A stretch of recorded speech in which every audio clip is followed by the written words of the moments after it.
More help is on the way to Ukraine in the form of weapons. ABC's Ian Pannell is in Ukraine now to give us a closer look at what the U.S. is sending overseas and the response from Russia. Overnight, the US committing to provide Ukraine with advanced weapon systems in their fight against the Russian invasion.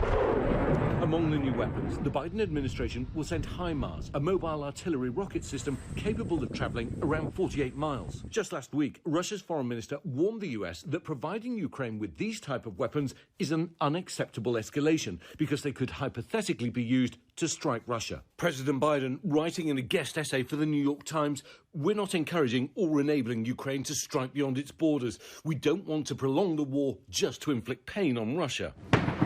The military supplies crucial to Ukraine as Russia takes more ground in the east. Ukrainian forces desperately trying to hold on to the strategic city of Severodonetsk, but local officials now saying that most of the city is under Russian control. This video, posted by Russian state media, shows Russian forces inside the city. Now, as many as 13,000 civilians are thought to be trapped there. Evacuation attempts have been stalled because of the shelling.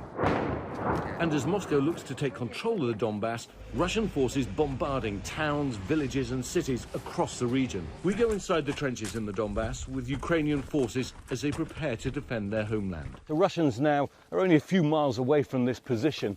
As you can see, they've dug into their trenches here. We're hearing the sound of artillery outgoing. This area is coming under increasing fire. As the fighting in the east intensifies, crowds of civilians forced to flee. Just outside of Kharkiv, buses taking civilians to safety away from the front lines. All eyes will now be on Russia's response to President Biden's announcements of these advanced weapon systems. Moscow has been saber-rattling for some time now about military support from America and others, but so far it hasn't followed through on any of its threats. But there is always a clear and present danger here that this war could still escalate further. Ian Pannell, ABC News in Kyiv, Ukraine.